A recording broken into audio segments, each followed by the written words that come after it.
Number पे 2 दिन से आप लोग मुझे कह रहे हैं कि अबरार अहमद जो पिक हुआ है पाकिस्तानी हमारा बॉलर सनराइजर लीड्स में 100 में, उसके ऊपर आपका क्या ओपिनियन है? देखें, दिस इज वेरी वेलकमिंग।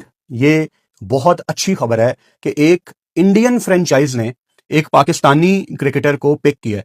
और इस टाइम जो सनराइजर हैदराबाद की ऑनर हैं काव्या, जो कि इंडिया में ऑलरेडी काफी ज्यादा उनकी फैन फॉलोइंग है, क्योंकि उनके आने के बाद जब जब वो आईपीएल में आती हैं, आपको हैदराबाद की टीम कुछ बड़े टोटल की तरफ जाती नजर आती है। बहुत ही उन्होंने वैल्यू ऐड की है हैदराबाद की फ्रेंचाइज में, और वही ऑब्वियसली लीड्स की भी ऑनर है।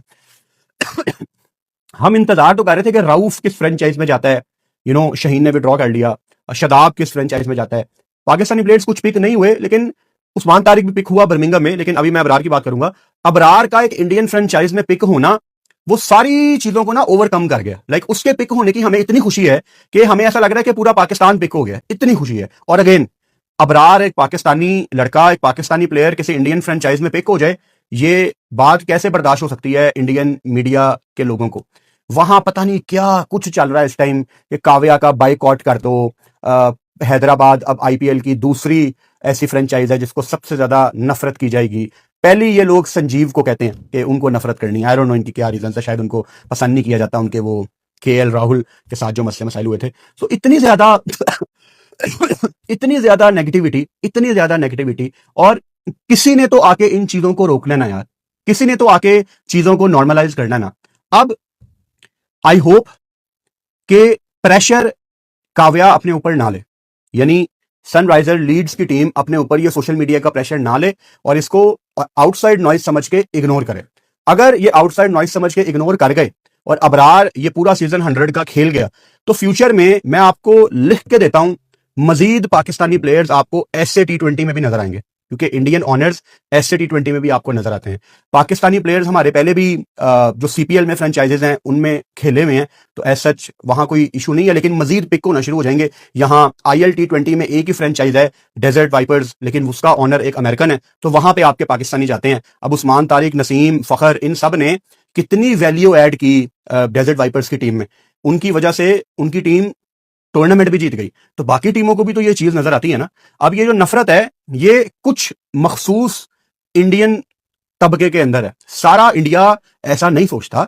जो बाकी फ्रेंचाइजेस वाले हैं, जिनमें कुछ कैरेबियंस के प्लेयर हैं, जिनके हाथों में काफी कंट्रोल है, जैसे मिसाल के तौर पे पोलार्ड के हाथों में, ये मुंबई इंडियंस की जितनी फ्रेंचाइजेस हैं, पोलार्ड उनकी मैनेजमेंट में होते हैं। तो क्या ये सारे लोग पाकिस्तानी प्लेयर्स को नहीं पिक करना चाहते होंगे? ये पिक करना चाहते होंगे।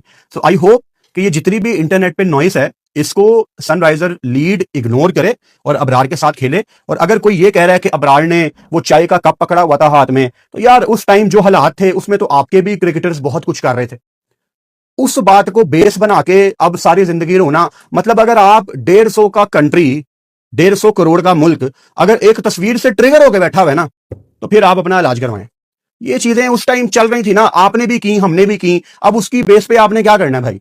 तो इग्नोर करो। और जो मीडिया हाउसेस, जो इंडिया में यूट्यूबर, खैर उनको समझाने का तो कोई फायदा नहीं है, क्योंकि उनका चूरन पाकिस्तान की नफरत के ऊपर बिकता है और हमने उनका नाम लेना ही नहीं है किसी का, क्योंकि ये लोग तरसते रह जाएंगे कि फुरकान भट्टी अपने प्लेटफॉर्म पे इनका नाम ले ले, इनको एयर टाइम दे दे। भाई आप बिल्कुल भी इंपॉर्टेंट नहीं है, आप हमसे बिल्कुल अलग हैं। हम इज्जत वाले लोग हैं, हम अच्छे तरीके से क्रिकेट को कवर करते हैं, हम क्रिकेट पे बात करते हैं, आप हम पे बात करते हैं, ये फर्क। आगे चलते हैं। जिम्बाब्वियन फास्ट बॉलर मजरबानी, ब्लेसिंग मजरबानी ने धोखा दे दिया हमें।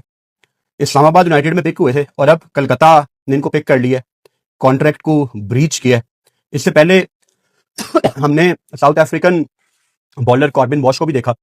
उन्होंने मुंबई इंडियंस में जाना मुनासिब समझा था और पाकिस्तान सुपर लीग ने 1 साल का बैन लगाया था उनके ऊपर। ये काफी नहीं है। आई थिंक आपको क्लियर पॉलिसी बनानी पड़ेगी कि अगर कोई फ्रेंचाइज का प्लेयर ऐसे कॉन्ट्रैक्ट को ब्रीच करता है, आप या तो उसके ऊपर एटलीस्ट 5 साल का बैन लगाएं। और 5 साल के बैन का मतलब है कि शायद वो दोबारा कभी भी लीग में नहीं आएगा, क्योंकि एक प्लेयर जो कि 28, 29, 30 साल का है, उसकी तो क्रिकेट ही 3-4 साल की बाकी बची होती है। तो इसको आप एग्जाम्पल बनाएं। Blessing Muzarabani is a very talented bowler, I have nothing against him, लेकिन हमने अपनी लीग को भी तो सिक्योर करना है ना भाई। तो आप ब्लेसिंग मदरबानी को एक एग्जाम्पल बनाएं और इसको बैन करें 5 साल के लिए, और क्लियरली आपके कॉन्ट्रैक्ट में लिखा होना चाहिए आगे कि आपने अगर एक दफा पीएसएल साइन कर ली है, आप फिर नहीं जा सकते हमें छोड़ के। ऑब्वियसली यार पूरी टीम का बैलेंस आउट हो जाता है। वैसे भी पाकिस्तान सुपर लीग इतनी करीब आ गई है यार, 12 दिन रह गए हैं, टीमों ने तैयारी अपनी ऑलमोस्ट कर ली हुई है, सारी टीमें 22 तारीख को पहुंच रही हैं, शायद 21 तारीख को ईद है ना इंशाल्लाह, तो 22 तारीख को सबको कहा गया कि आपने पहुंचना है, सारे प्लेयर्स मैनेजमेंट वाले पहुंचना शुरू हो जाएंगे। तो इतने लास्ट मोमेंट पे मुश्किल हो जाता है किसी भी टीम के लिए। इसके अलावा कराची स्टेडियम की छत उतार दी गई है। अब अनफॉर्चुनेटली हमसे इतनी बेसिक्स छीन ली गई हैं कि हम ऐसी ऐसी बातों को सेलिब्रेट कर रहे होते हैं जो सेलिब्रेट करने के काबिल नहीं होती। मिसाल के तौर पे अब तक तो कराची स्टेडियम को तोड़ के सिरे से नया बना के पीएसएल से पहले रेडी कर देना चाहिए था, लेकिन चूरन क्या बेचा गया कि कराची स्टेडियम की रूफ हमने उतार दी है, अब व्यू साफ आएगा। मतलब क्या कराची के लोग ये चाहते थे? कराची के लोग सिर्फ ये नहीं चाहते थे। हाँ, व्यू उनका एक मसला था, लेकिन पार्किंग के मसले थे, जो चल के आपको आना पड़ता था वो मसले थे, जो वीआईपी बॉक्सेस हैं उनके व्यूज के मसले थे। ऐसे ही पाकिस्तानी मजेदार वीडियो देखने के लिए चैनल को लाइक एंड सब्सक्राइब करें। धन्यवाद। ये स्टेडियम सिरे से टूट के नया बनने वाला है। पहले भी लोगों को बेवकूफ बनाया गया, एक बिल्डिंग बना के लोगों को कह दिया गया कि बाकी काम बाद में होगा, लेकिन वो हुआ ही नहीं।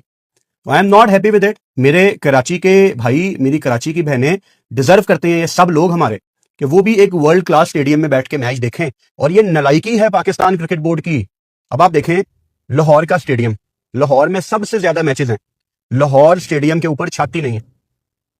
कितनी ज्यादती है ये। कराची स्टेडियम की छत अभी उतारना इनकी मजबूरी थी।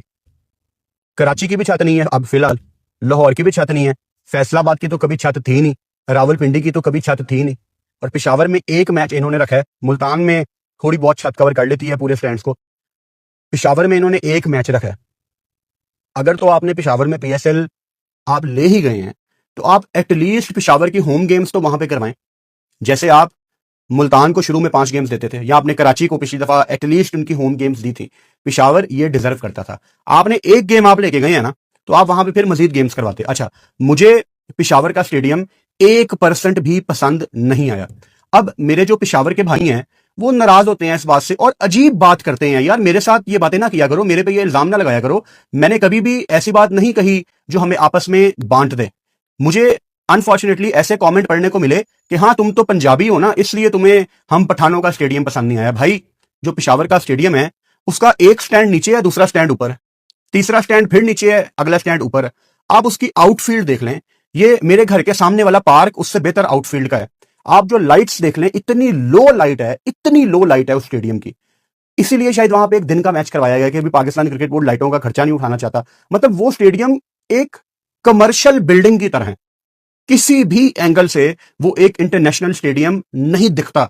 अब आपने जितना कहना है कि ब्रॉडकास्टिंग घटिया हो रही है, पीएसएल के दौरान देखना, क्या पीएसएल के दौरान इतने अच्छे कैमरे हो जाएंगे कि उसकी छतें लेवल हो जाएंगी, या आउटफील्ड जहां पे गंदे पैचेज हैं वो दिखना शुरू हो जाएंगे, अच्छे दिखना शुरू हो जाएंगे। मतलब वो जो बिल्डिंग्स के ब्लॉक्स हैं वो ग्राउंड के अंदर नजर आ रहे होते हैं कि ये E2 है, E3 है। दुनिया में कोई ऐसा स्टेडियम नहीं है। ये ऐसा लगता है कि बस विद ऑल ड्यू रिस्पेक्ट मजदूरों ने बनाया हुआ है, इसमें किसी किस्म का कोई डिजाइन इन्वॉल्व नहीं है।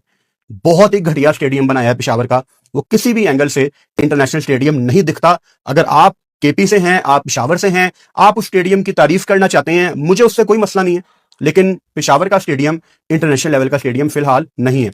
हैविंग सेड दैट, इसके बावजूद मैं यही कहूंगा कि अगर आपने एक गेम पेशावर को दे दी थी, तो जहां एक सही वहां 5 करवा देते यार। एटलीस्ट कोई 2-3 तो वहां पे होनी चाहिए थी। आपने एक डे की गेम रखी है, जो कि गर्मी होगी बहुत ज्यादा। आप अपने लोगों का भी तो सोचे ना, लोगों को कितनी ज्यादा मुश्किल आ सकती है उसमें। लेकिन पाकिस्तान अवाम का यहां पे नहीं सोचा जाता। मुझे तो ये नहीं समझ आती कि कजाफी स्टेडियम लाहौर की अभी तक छतें क्यों नहीं लगी यार। अफसोस है। प्लीज पीसीबी चेयरमैन साहब अपने वादे पूरे करें। कराची का स्टेडियम अभी तक बन जाना चाहिए था, लाहौर के स्टेडियम के ऊपर अभी तक छत आ जानी चाहिए थी। फैंस जो टिकट खरीद के सीट पे बैठे हुए हैं, उनको अच्छा एनवायरनमेंट प्रोवाइड करना आपकी जिम्मेदारी है, क्योंकि एक फैन ने अपनी हक हलाल की कमाई से वो टिकट खरीद के अपना टाइम दिया है आपको कि मुझे एंटरटेन किया जाए। उसके ऊपर एटलीस्ट छत होना बहुत इंपॉर्टेंट है। खैर, कल पाकिस्तान का तीसरा और आखिरी वनडे इंटरनेशनल मैच है, बहुत इंपॉर्टेंट है। बांग्लादेश पूरी जान लगा देगा, क्योंकि उनकी वर्ल्ड कप की क्वालिफिकेशन 2027 का ओडीआई वर्ल्ड कप फिलहाल बांग्लादेश ने क्वालिफाई नहीं किया हुआ। वो सीरीज जीत के अपनी रैंकिंग को बेहतर करना चाहेंगे। अभी वेस्ट इंडीज का भी शोर नहीं है, बांग्लादेश का भी शोर नहीं है, तो बांग्लादेश पूरी जान लगाएगा और पाकिस्तान को हर सूरत ये मैच जीत के सीरीज अपने नाम करनी है, अपनी इज्जत बचाने के लिए। क्योंकि हमारा तो भाई क्रिकेट का एक डाउनफॉल ही है, और T20 वर्ल्ड कप के बाद बांग्लादेश से भी सीरीज हार जाना ये काबिल कबूल नहीं है, ये बर्दाश्त नहीं किया जाएगा।